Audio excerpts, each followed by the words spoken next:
10 000, c'est le nombre de visiteurs pour la première édition du Brunch des Halles à Dijon en 2016. L'événement revient du 14 mai au 24 septembre, tous les dimanches. Chaque semaine, ce sont près de 500 personnes maximum qui pourront être accueillies. Pour réserver une table, il faut vous rendre à l'Office de tourisme du Grand Dijon.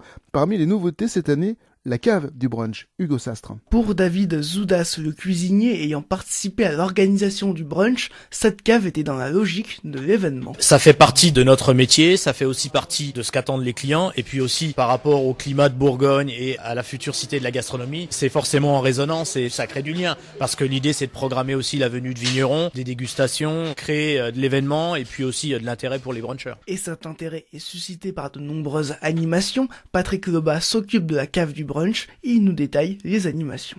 On proposera plusieurs styles de dégustation, des dégustations qui seront payantes, mais qui seront aussi pédagogiques et ludiques en fonction de ce que veulent les visiteurs. Il y aura la possibilité de faire une initiation à la Bourgogne avec des terroirs comme le Bourgogne blanc, le Marsanais, etc. Et puis de monter un petit peu en gamme avec une connaissance des blancs et des rouges de la Côte de Nuit et de la Côte de Beaune. Et même si vous ne connaissez rien en vin, vous pouvez quand même vous rendre à ces animations. On a envie que ça reste ludique. On est dans un événement qui est convivial et festif. C'est le dimanche. On est décontracté. On a envie de boire intelligemment, on va dire. Donc l'idée, c'est de découvrir des terroirs qu'on connaît déjà ou qu'on a envie de découvrir un peu plus. Donc c'est ouvert aux débutants, aux néophytes, mais aussi aux amateurs qui pourront se faire plaisir avec des appellations plutôt sympas. Et ces animations permettent de mieux découvrir notre patrimoine. On a cette Côte de Nuit, cette Côte de Beaune qui sont classées au patrimoine mondial de l'UNESCO. C'est important qu'on connaisse un peu ce patrimoine qui est un peu complexe parfois. Donc l'idée, c'est de décomplexifier ces terroirs et d'expliquer simplement avec des mots très simples pour tout le monde ce que c'est que Moret-Saint-Denis, ce que c'est que Puligny. Le brunch des Halles de Dijon est de retour à partir du 14 mai.